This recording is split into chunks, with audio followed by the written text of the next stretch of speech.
रात के करीब 10:30 बजे रघु अपने खेत से घर लौट रहा था। उसके पास पुरानी साइकिल थी और साइकिल के हैंडल पर एक छोटी लालटेन लटक रही थी। रघु ने रास्ते में दूर से चौकी को देखा। चौकी के पास कोई खड़ा था। रघु ने चौकी के पास साइकिल धीमी कर दी। इस वक्त यहां कौन है? उसने आंखें सिकोड़कर देखा। एक आदमी चौकी के बाहर खड़ा था। उसने लंबा काला कोट पहन रखा था और सिर पर पुरानी टोपी थी। उसके हाथ में लकड़ी की लाठी थी। रघु ने आवाज लगाई, कौन हो भाई? आदमी धीरे धीरे उसकी तरफ मुड़ा। उसका चेहरा अंधेरे में साफ दिखाई नहीं दे रहा था। कुछ पल तक वह बिल्कुल शांत खड़ा रहा, फिर धीमी आवाज में बोला, मैं नया चौकीदार हूं। रघु को थोड़ी हैरानी हुई। नया चौकीदार? लेकिन यहां तो कोई चौकीदार नहीं रखा गया। आदमी ने कोई जवाब नहीं दिया, बस अपनी लाठी जमीन पर टिकाकर बोला, आज से मैं यहां रहूंगा। रघु ने गौर किया कि उस आदमी की आवाज बहुत अजीब थी, जैसे वह बहुत दूर से बोल रहा हो। तुम्हारा नाम क्या है? चौकीदार कुछ क्षण की खामोशी के बाद बोला, नाम से क्या होगा? रघु के चेहरे पर चिंता दिखाई देने लगी। उसने साइकिल आगे बढ़ाई। ठीक है, रात बहुत हो गई है, अब मैं चलता हूं।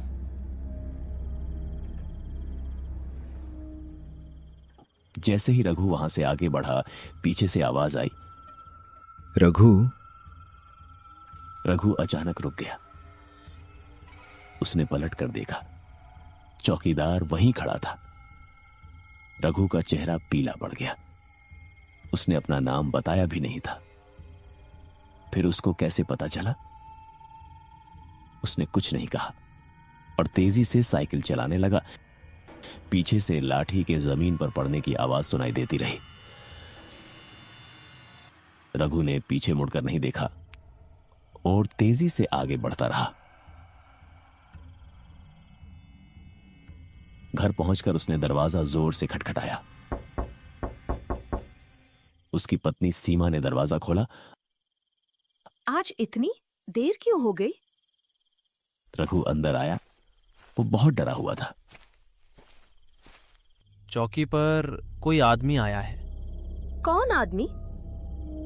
कह रहा था कि मैं नया चौकीदार हूं। सीमा कुछ पल चुप रही, फिर बोली, लेकिन पंचायत ने तो किसी चौकीदार को नहीं रखा। मुझे भी यही बात अजीब लगी। उस रात रघु ठीक से सो नहीं पाया। आधी रात के करीब अचानक बाहर से आवाज आई।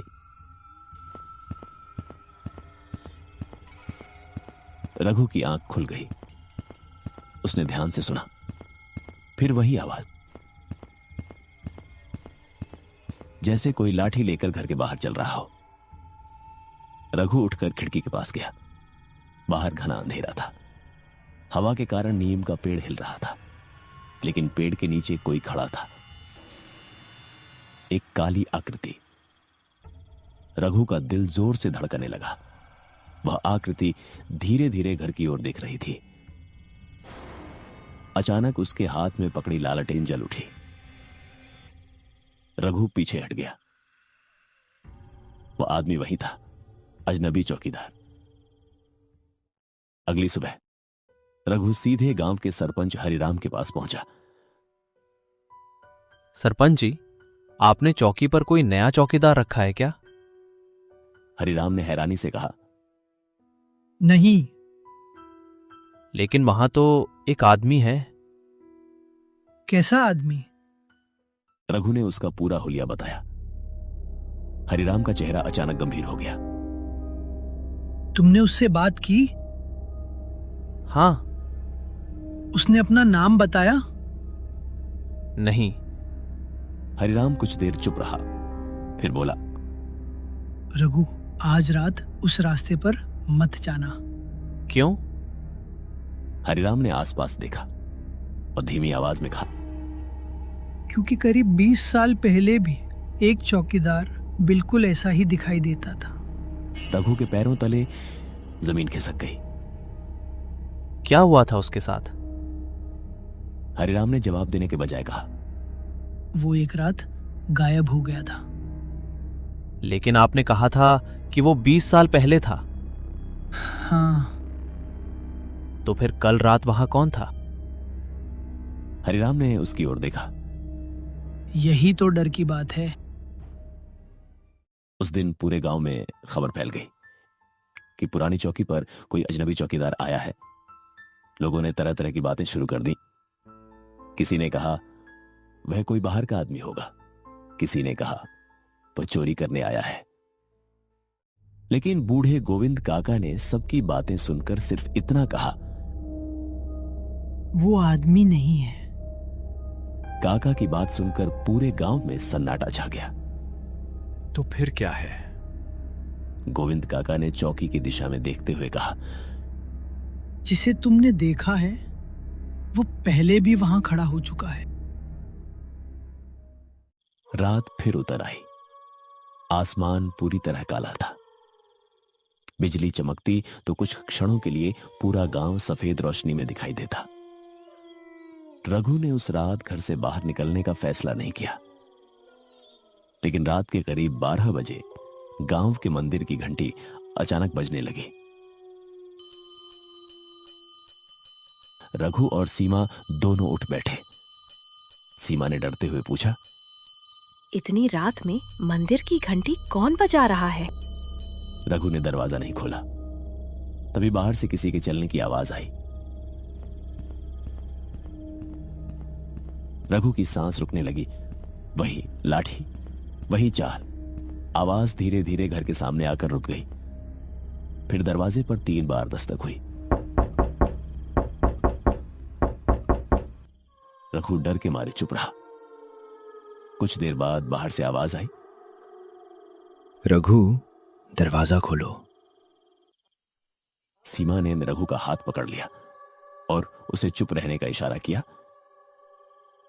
तभी बाहर फिर आवाज आई, मुझे रास्ता पूछना है। रघु ने कोई जवाब नहीं दिया। कुछ क्षण बाद आवाज बदल गई। अब वह बहुत धीमी थी। रघु, तुमने मुझे पहचान लिया है। रघु के शरीर में सिहरन दौड़ गई। फिर अचानक बाहर बिल्कुल खामोशी छा गई।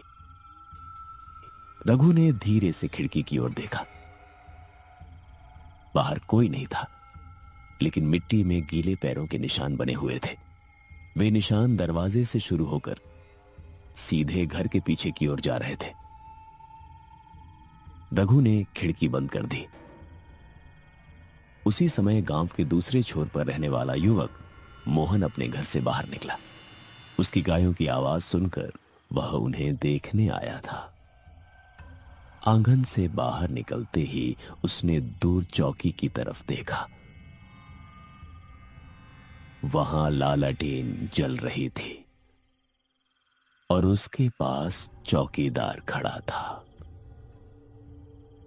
मोहन ने ध्यान से देखा। चौकीदार किसी से बात कर रहा था, लेकिन वहां उसके सामने कोई नहीं था। मोहन को समझ नहीं आया कि वह किससे बात कर रहा है। फिर चौकीदार ने अचानक अपना सिर उठाया, सीधे मोहन की तरफ देखा। मोहन घबरा गया।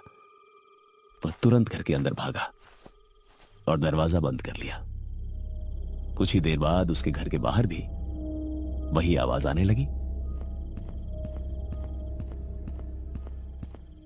अगली सुबह मोहन ने गांव वालों को बताया कि उसने चौकीदार को देखा था। अब डर और बढ़ गया।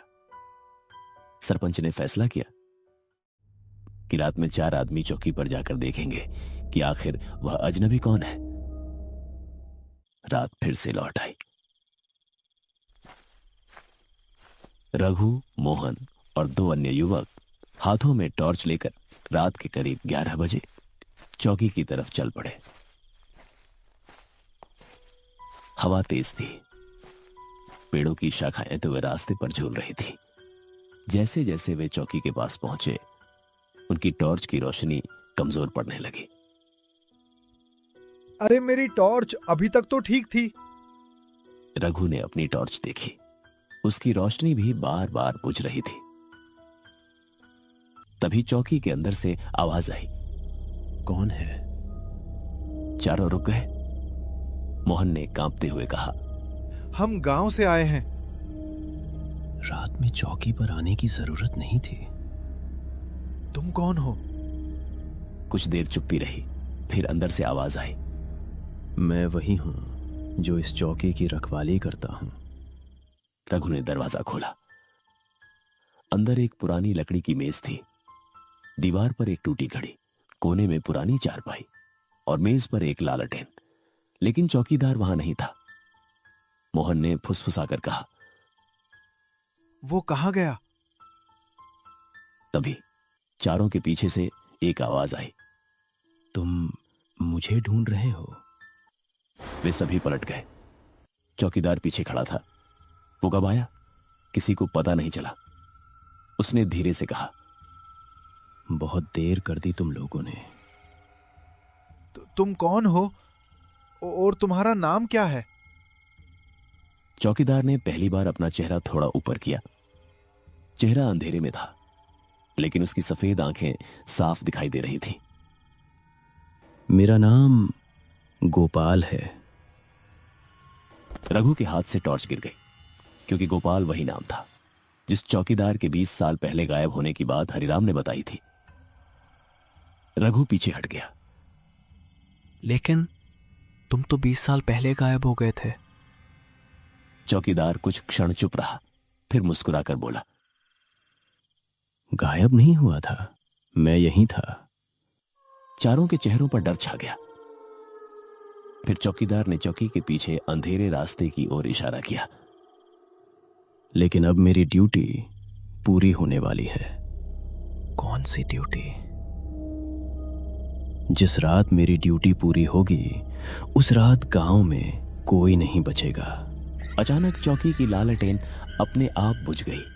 चारों तरफ घना अंधेरा छा गया और अंधेरे में सिर्फ एक आवाज सुनाई दी। फिर किसी ने रघु के कान के पास फुसफुसाया, पहली रात तो सिर्फ तुम्हें चेतावनी दी थी। रघु ने पीछे मुड़कर देखा, वहां कोई नहीं था, लेकिन मिट्टी पर एक नई चीज पड़ी थी। 20 साल पुरानी चौकीदार की पहचान पट्टी। उस पर लिखा था, गोपाल चौकीदार, और उसके नीचे आज की तारीख खुदी हुई थी, 20 अगस्त 2026। रघु की आंखें फैल गईं। उसे समझ आ गया कि यह सिर्फ एक अजनबी चौकीदार की कहानी नहीं थी, किसी पुराने रहस्य ने फिर से आंखें खोल दी थी। रात के करीब 2 बजे रघु, मोहन और उनके साथ गए दोनों युवक पुरानी चौकी से भागते हुए गांव की तरफ लौट रहे थे। लाठी के जमीन पर पड़ने की आवाज पीछे से लगातार आ रही थी, जैसे कोई उनके पीछे चल रहा था, लेकिन किसी में भी पीछे मुड़कर देखने की हिम्मत नहीं थी।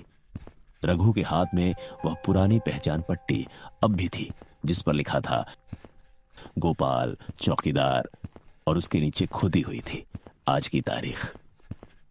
गांव की पहली गली दिखाई देते ही मोहन ने कहा, बस अब वो हमारे पीछे नहीं आएगा। लेकिन तभी आवाज बिल्कुल उनके पीछे आकर रुक गई। चारों रुक गए। रघु ने आंखें बंद कर ली, लेकिन जब उन्होंने पलट कर देखा तो रास्ता खाली था, सिर्फ हवा चल रही थी। दूर पुरानी चौकी अंधेरे में खड़ी थी, उसकी खिड़की में लालटेन फिर जल चुकी थी। सुबह होते ही रघु सरपंच हरिराम के घर पहुंचा। उसने रात की पूरी घटना बता दी। हरिराम कुछ देर तक चुप बैठा रहा, फिर उसने घर के अंदर जाकर एक पुराना लकड़ी का संदूक निकाला। संदूक पर धूल की मोटी परत जमी थी। उसने ताला खोला और अंदर से पुराने कागजों का एक बंडल निकाला। ये कागज 20 साल पुराने हैं। गोपाल के बारे में? एक पुराने कागज पर लिखा था, गोपाल गांव की चौकी का रात्रि चौकीदार। नीचे उसकी ड्यूटी का विवरण था। गोपाल बहुत ईमानदार आदमी था। हर रात चौकी पर बैठकर गांव की रखवाली करता था। लेकिन वो गायब कैसे हुआ? हरिराम ने अगला कागज निकाला। उस रात बहुत तेज बारिश हुई थी। गोपाल ने आखिरी बार गांव के एक बुजुर्ग से कहा था कि चौकी के पीछे जंगल की तरफ उसे किसी के चलने की आवाज सुनाई दे रही है। फिर क्या हुआ? सुबह चौकी खाली मिली। उसकी लाठी और लालटेन वहीं थी। उसकी तलाश नहीं की गई? बहुत की गई। खेत, जंगल, सूखी नदी, सब जगह खोजा गया, लेकिन उसका कोई पता नहीं चला। फिर हरिराम अचानक रुक गया। लेकिन एक चीज कभी किसी को नहीं बताई। क्या? हरिराम ने धीरे से कहा, गोपाल के गायब होने से पहले उसने चौकी की दीवार पर कुछ लिखा था। क्या? हरिराम ने पुराने कागज में से एक छोटी तस्वीर निकाली। तस्वीर में पुरानी चौकी की दीवार दिखाई दे रही थी। दीवार पर लिखा था, जिसे रात में चौकी पर देखो उसे अपना नाम मत बताना। ये सुनते ही रघु के चेहरे का रंग उड़ गया। लेकिन मैंने तो उसे अपना नाम नहीं बताया था। हरिराम ने गंभीर आवाज में कहा, शायद इसीलिए वो तुम्हें सिर्फ चेतावनी दे रहा था। और अगर कोई अपना नाम बता दे तो क्या होगा? हरिराम ने जवाब नहीं दिया। उस रात गांव में किसी ने भी घर से बाहर निकलने की हिम्मत नहीं की। दरवाजे बंद कर दिए गए, खिड़कियों पर पर्दे डाल दिए गए। मंदिर के पुजारी ने भी रात में मंदिर बंद कर दिया। लेकिन रात के लगभग 12 बजे पूरे गांव में अचानक कुत्तों के भौंकने की आवाज गूंज उठी। फिर एक एक करके सारे कुत्ते शांत हो गए। गांव पर ऐसी खामोशी छा गई कि हवा की आवाज भी साफ सुनाई दे रही थी। तभी चौकी की दिशा से आवाज आई। फिर मंदिर की घंटी अपने आप बजने लगी। रघु अपने घर में बैठा था। सीमा ने डरते हुए पूछा, क्या फिर वही चौकीदार आया है? रघु ने खिड़की से बाहर देखने की कोशिश की। दूर चौकी के पास एक लालटेन दिखाई दे रही थी। उसके सामने एक परछाई खड़ी थी, लेकिन इस बार वह अकेली नहीं थी। उसके पीछे कई और धुंधली परछाइयां खड़ी थीं। रघु की सांस अटक गई। उसने खिड़की बंद कर दी। तभी दरवाजे पर दस्तक हुई। रघु ने दरवाजा नहीं खोला। बाहर से आवाज आई, रघु, मैं गोपाल हूं। रघु चुप रहा। आवाज फिर आई, मुझे अंदर आने दो। रघु ने कोई जवाब नहीं दिया। कुछ देर बाद दस्तक बंद हो गई, लेकिन तभी घर के पीछे से आवाज आई, रघु। रघु समझ गया कि वह आवाज अब घर के अंदर से आ रही थी। वह डर कर पीछे हटा। सीमा ने भी आवाज सुन ली थी। दोनों कुछ बोल नहीं पाए। फिर अचानक घर की लालटेन बुझ गई। कुछ क्षण तक पूरा कमरा अंधेरे में रहा। जब लालटेन दोबारा जली तो कमरे के बीच में एक पुरानी लकड़ी की लाठी पड़ी थी। रघु उसे देखते ही समझ गया, गोपाल चाहता था कि वह चौकी पर वापस जाए। अगली सुबह रघु सीधे गोविंद काका के पास गया। उसने पूरी बात बताई। गोविंद काका ने कहा, अब समय आ गया है कि तुम्हें पूरा सच बताया जाए। कौन सा सच? गोपाल अकेला चौकीदार नहीं था। क्या मतलब? उससे पहले भी कई लोग उस चौकी पर रात की ड्यूटी करते थे, लेकिन कुछ समय बाद वे वहां से गायब होने लगे। कैसे?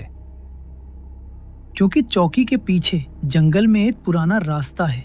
कहाँ जाता है? सूखी नदी के किनारे एक पुराने कुएं तक। उस कुएं में क्या है? गोविंद काका ने धीमी आवाज में कहा। कोई नहीं जानता, तो फिर गोपाल वहां क्यों जाता था? क्योंकि उसे लगता था कि रात में उस कुएं के पास से गांव के लोगों की आवाजें आती हैं।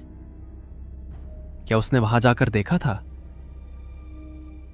हाँ, और उस रात के बाद वो वापस नहीं आया। तभी रघु ने तय किया कि अब इस रहस्य को खत्म करना होगा।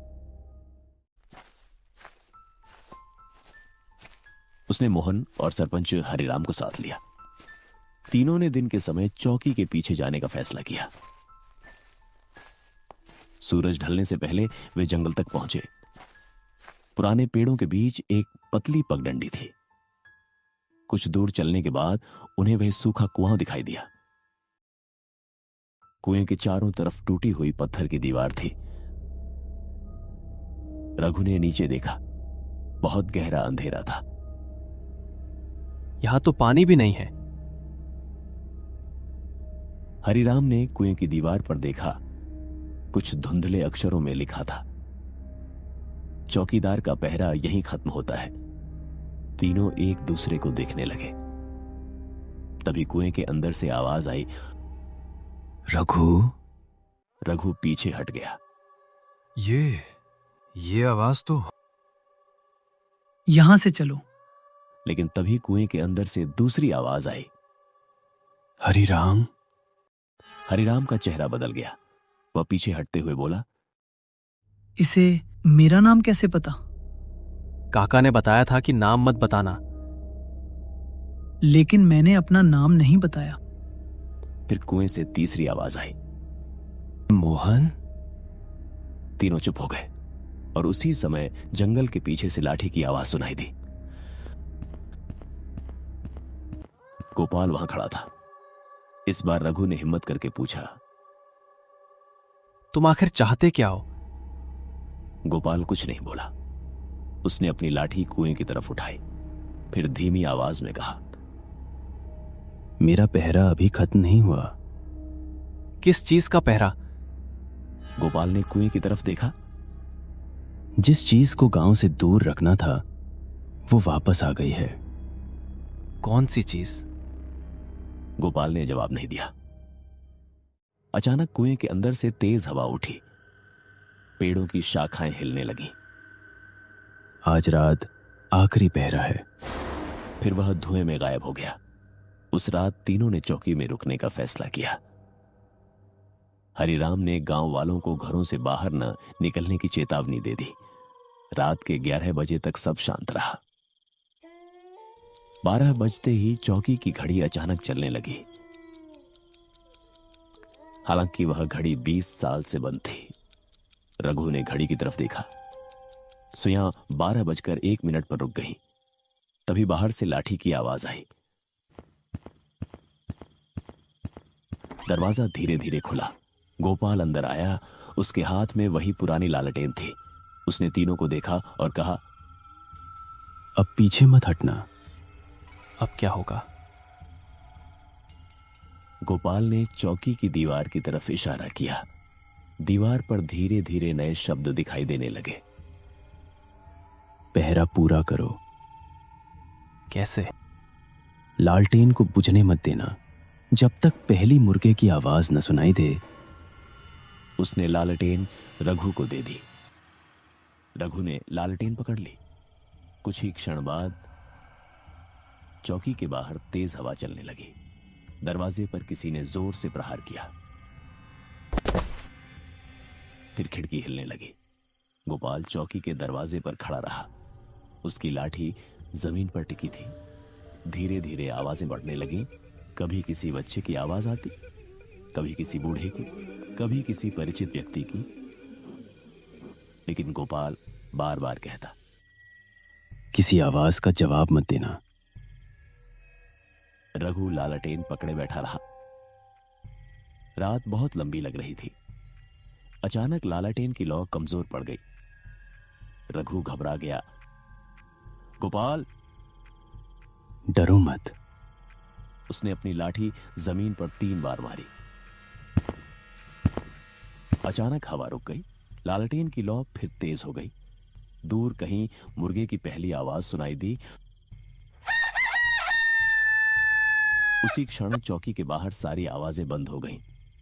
गोपाल ने अपनी आंखें बंद कर लीं। उसने धीरे से कहा, मेरा पहरा खत्म हुआ। रघु ने उसकी तरफ देखा। गोपाल का चेहरा अब पहले से शांत था। उसने लालटेन रघु से वापस ली, फिर दरवाजे से बाहर चला गया। कुछ कदम आगे जाकर वह रुका, बिना पीछे देखे बोला, अब इस गांव को किसी चौकीदार की जरूरत नहीं। और फिर वह धीरे धीरे धुंध में गायब हो गया।